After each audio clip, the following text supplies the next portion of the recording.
Hello, everyone. Hope you're doing well. It turns out the developers, or a developer, has been trotted out to go through some of the auction stuff. As you may have seen over the last week, there has been quite a lot of conversations around the auction for good reason. It's incredibly negative for the vast majority of the community, and also a lot of people have fears about its future. Generally, for me, I'm more worried about its concept and the limitations put into it, and the general idea of once again pitting players against each other, which is supposed to be a more kind of cooperative experience. I always prefer the ideas of communities coming together to support people instead of pitting them against each other and fighting for scraps, which is basically what this auction system is and what lots of other auction systems are in other games. But Todays has come out and has given us some information. You can see a pinned link from Stoner from the auction article, and then also I'll leave a link to this specific post in the forums if you want to see it for yourself. So, the first part of it, he says about the lowest bid. So if you didn't know, overnight, it seems they changed the way that the market worked. Basically, you could only see the 6 lowest bids, so you couldn't see all of the rest of the bids. It seems like they brought it back, but Todays actually put in a reason for this to work, or the reason why they decided. So that would be public information, of course. We change what is shown for users' convenience. You see what you need to bid currently to get things. PS, as far as I know, this information is still available, just not shown in the UI. Not a big secret. So once again, it's for our convenience. There's only 100 lots. Once again, it's for our convenience. So all of this is for people's convenience. No, they should, of course, publicly show all of the bids, because that is what you are technically bidding against if you want to be involved in the system. I'm personally never going to partake in the auction system myself. I think, as I said in the previous videos, it's an insanely negative thing in general. So, somebody asked about when it comes to selling vehicles on the auction, are they going to do it, of course?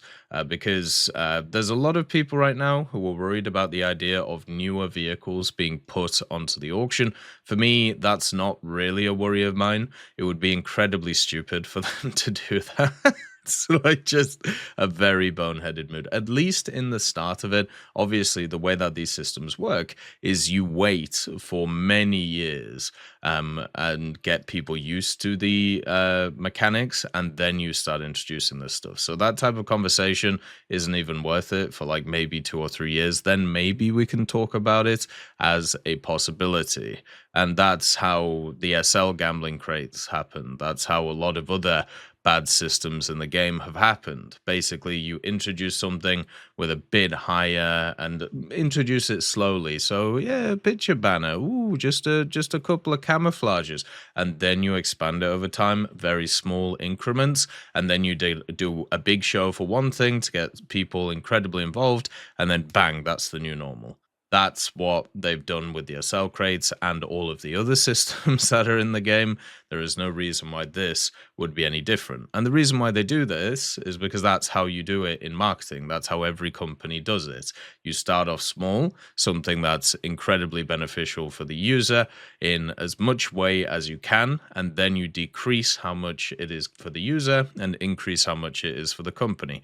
A great allegory to this is the Battle Pass. Right? The Battle Pass, the way it was implemented and the way that it is now, you can see the loss in value of it over time. So you start the Battle Passes at a high valuation, and, you know, therefore people get involved and invested, and then you decrease the value over time, because you'll still get those people who want to do all the battle passes because they're now hooked, but you're not going to have as many people who are going to come into it wanting the new stuff. But that's okay, because it's costing you less money to do it. So the whole point is to, oversell it, and then you get some people hooked, and then you go in. It's the same with like consoles, right? Like with the whole like games, and then the console being a loss, and then the games make up the stuff, or the memberships and things make up the stuff. So let's have a look at Todays and what he says about it. We are not willing to sell vehicles on auction and via trophies or the marketplace.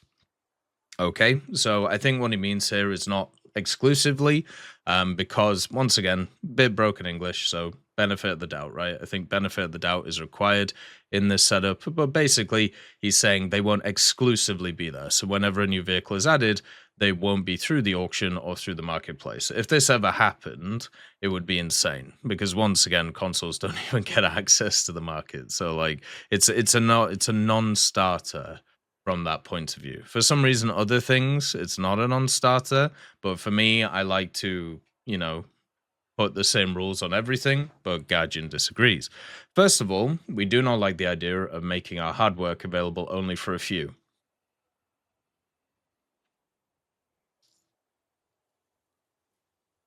That is in a way not bad. That is in a way not bad for customization, as customization is a way to make you unique in presentation, but not in terms of gameplay. Once again, broken English, benefit of the doubt. So they don't like their hard work being available for a few unless it is for customization. But the thing is, it's not their hard work. It's other content creators' hard work. Unless they're saying it is their hard work and they've actually made these things. As I said, like when it comes to the camos and that profile border, they haven't actually listed who made these things. So it could easily just be Gaijin who made these things. It would be great to know who made them because then you could actually support them independently and individually. That would actually be really cool. But we don't know who made them. I don't know how somebody could have made the profile border because the profile borders were only added in December. So my question is, who made them? You've made this system to be able to, actually support other independent people who have made these things. That was the whole marketing point of this. So who made the things? Because the way that you're writing it here is it wasn't an individual outside of the Gaijin bubble who made these things. It actually sounds like it was an internal thing. That's the problem, right? It's not, but not good for vehicles. We were making several time limited options to purchase vehicles in several classes for different reasons, but in general, that is not we do like. So this is an interesting thing, right? This is why you have a marketing team and then you have a development team. And you also have customer service team, which is obviously like the mods and then community managers and stuff like that. But there's all of these different like intertwining things. A developer usually does not get a say on how something is implemented in the game, right? That is down to people above their position, or that is down to specific teams which are dedicated to work out the best way. So the fact that he doesn't like it, or they don't like it, sorry, that's great. That's fantastic. It won't be up to them, right? Or it shouldn't be up to them because you have other teams that make these decisions. That's why the marketing arm of Gaijin is quite big. And a lot of people who have joined the program, I should say, joined the company from the kind of the content creation sphere, people like Mike, people like Copsy, people like even Oxy have been pushed into other roles which are more marketing focused and also community focused instead of just content creator focused. It's because they're expanding that arm of their program. And, that means that side makes the decisions, not the developers. Developers in general don't make decisions like this. So the idea of them not wanting this, that's fine. But the question isn't whether they want it or not. The question is, do they have the power to change it? We prefer to see our vehicles be available for anyone at any time, or at least at certain times. FOMO is a real thing that will work in any limited option, events, discounts, etc., but not the thing on what you can make a long-time relationship. That's incredibly true, which is why this idea is great to hear, but unfortunately, it's not what's happening in practice, right? The R2Y2s are being removed. So if you prefer to see vehicles available to anyone at any time, why are they being removed? And they will never come back. Same with stuff like the Tiger 2 105, the Panther 2. the Coelian. One of the problems with this statement, and this is a problem with a lot of statements like this is an independent individual statement, and it doesn't correlate to what's actually happening in the game and the decisions that are being made. All of these things that he is saying here, even if you just remove the market part and you just compare it to the R2Y2 situation, makes absolutely no sense. An amount of vehicles in War Thunder requires long time relationship. You know what I mean, I guess. Yeah, it does. Like it's a free to play game. The idea is you put a lot of effort into it, you put a lot of time into it, and the devs also put a lot of time into it. And to be quite honest, when you think about War Thunder and when you look at it compared to other games, they have put in so much effort and put in so much time and so much great work. It's really annoying that we have to focus on all of these negatives after in this week. You know, we've just had a week of just bish bash bosh bang all over the place, and it feels like, you know, it just sucks. I really like focusing on the positive things usually when it comes to War Thunder, when it comes to everything going on. But unfortunately, we can't do that here, you know? That's why we reconsider research times and prices each year, and that's why we are returning some rare vehicles like the E100 or the mouse to the game. Huh? Huh? What do you mean you're returning the E100?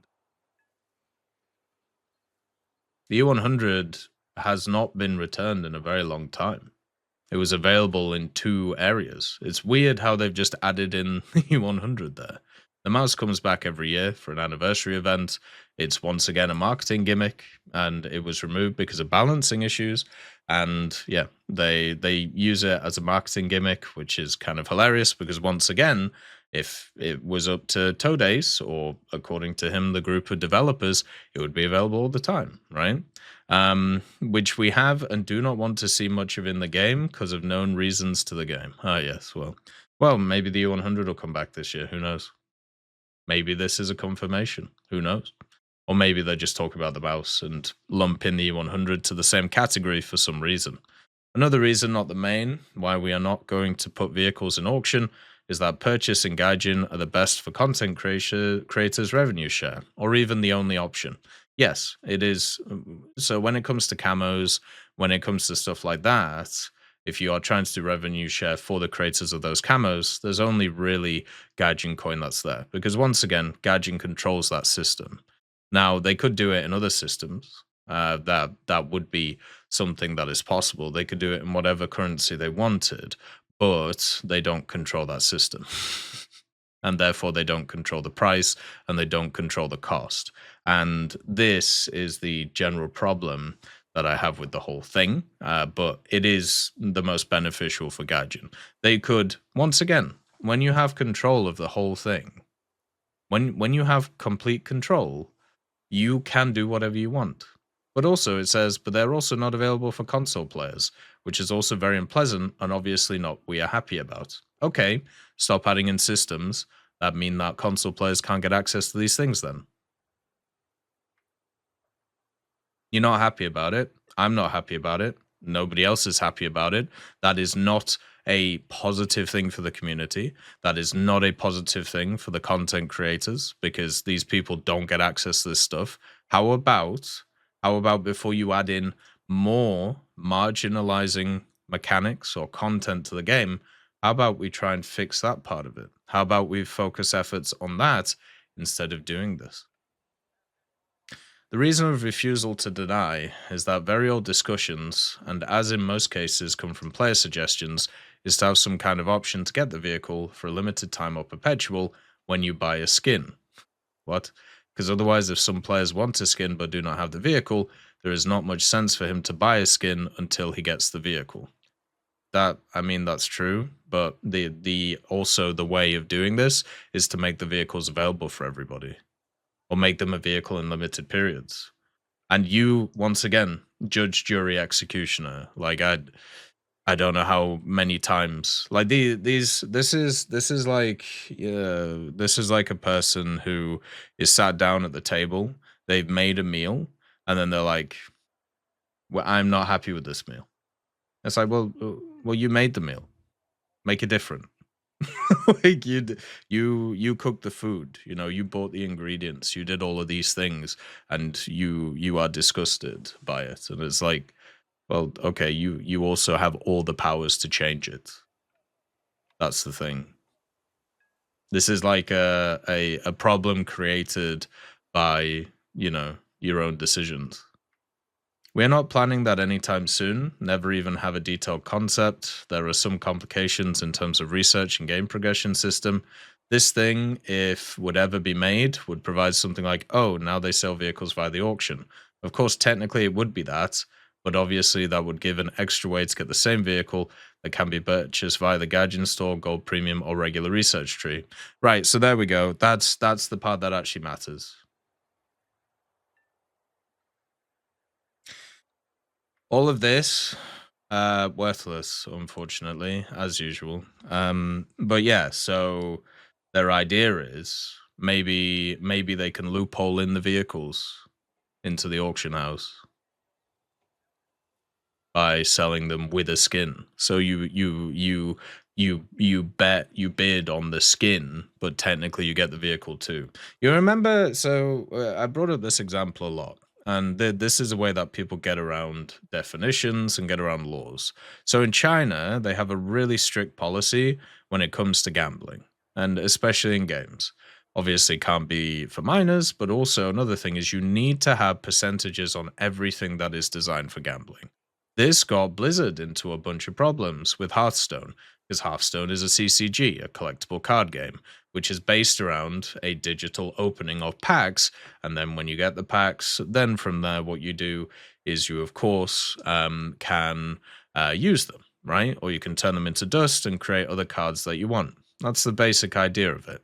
Now, in China, they couldn't do this because, once again, they would actually have to show all of their percentages of the items that you get out of the packs. This would completely annihilate the system, and a lot of people would lose trust in it because the whole point of a CCG is the house always wins, just like any gambling. So Blizzard making a metric ton of money and you not getting what you want. So what they ended up doing is, instead of just selling the packs with all of the percentages of the types of cards and everything like that, they sold you dust, which was the currency to create cards. And then they said, and you get a bonus pack. So you're technically not buying the pack, are you? You're actually buying the dust, but you get a free pack with it. That is what this is. Ooh, that's a nice camo. Oh, and I get to play the vehicle with it too? Wow, people aren't going to be bidding on the camo. They're going to be bidding on the vehicle. And this is a sleight of hand to get around that. That is very sad to see. If that is the general thought, that is not good. Again, we are not even having a detailed suggestion. Do not plan it. But this is an option of how to provide more ways for players to get the same vehicle, not a way to get extra money by replacing current ways to get vehicles. Yeah, it's a bad way though, because I don't care what you write here. When you have a system in the game which is different from other ones, it affects those systems, right? Whenever you add something new, there is new calculations, there is new demand, there is new supply ideas. The idea that everything else stays the same is wrong. It's like when you introduce a new premium into an area and it makes the other premiums worse. Think about this, the J7D and the A5C. The A5C, a Chinese premium that was incredibly good for the longest time. And then they had to actually start upping its BR because it was too good. Then they added in the J7D, completely busted vehicle right now, insanely powerful. Now, when it comes to the A5C, they have to remove it from sale because nobody in their right mind is going to buy it because of the fact that the J7D exists at the same price. So then what they have to do with the A5 is they have to bring it back, whether it's in something like a Tales of Valor series with Pakistan, whether it's with the Lunar New Year stuff, which is something that we've seen, and now they're going to make it a FOMO premium because there's no other reason to buy it because you have the J7D there, right? So by adding the J7D, you have affected the A5C, and therefore it affects that vehicle. Now, if they decide with that vehicle, the A5C, which they've removed from sale, and it's kind of gone, disappeared, or any of the vehicles that have disappeared in their current format or changed to another one, so pack to GE or GE to removal, whatever it is, right? This system impacts that too. This system impacts that vehicle being available. This system will impact the gambling chests. This system will also impact the other content that's around the game. Then it says this: most developers are scared of how players can perceive any changes in progression, store, and everything. They should be scared. That is a good mindset to have. Fear is not always a negative. Fear actually can be a great motivator to not screw over other people, right? And I don't mean that in like a negative way. That is a very good mindset to have. The auction was made several years ago, so this has been planned for several years. Which, once again, as I've said many times with Gaijin, nothing just appears out of thin air. Okay, I know there's like this idea of it. Everything is calculated. Everything is looked at. Just like Bloody Monday, this Monday, there was a reason why they released everything at the same time. The Plan BR changes, the R2Y2 stuff, the auction stuff. They knew that these things would have a negative reaction, so might as well have them all at the same time, so therefore people get muddled up and everybody's fighting for their own causes. It's the same thing that happens every time, right? If you're going to deliver bad news, you do it one or two ways. You either do it on a Monday at the start of the work week, get it out the way, and people usually have other things to talk about, and it's at the start of February, so people are going back to work, everybody's focusing on their own stuff. It's a quiet time when it comes to War Thunder. This is a perfect time. Or you release stuff on a Friday if you're a government institution, so therefore people forget about it because they go and relax and have a good time and then come back on Monday. When it comes to online stuff and like gaming, you don't do that.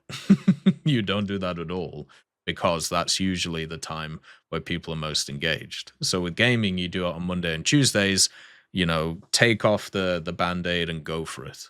But yeah, it's one of those things that's, as I said, incredibly sad to do. I personally think that the auction is naturally fit the idea of selling pieces of art, which skins are, so forced to give it a try. Maybe I'm wrong and no one will like it. Or maybe we need to change the details of how it's made, from amount of items which are on auction to currency of it. Hope I've addressed your concerns. Thanks. Unfortunately, no, you haven't. Because as I said, at least from my point of view, the issue is not selling vehicles on it. If anything, you've actually made me start thinking of the fact that you are going to sell vehicles on it with this statement.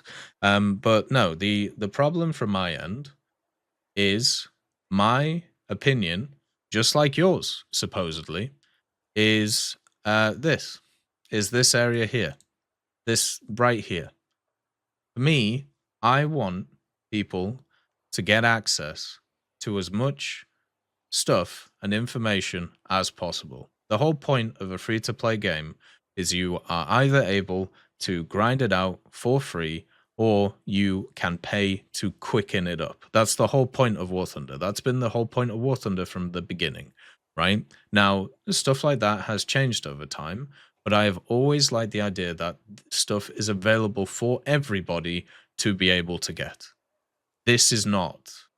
Console players can never get access to these items. It just does not exist for them.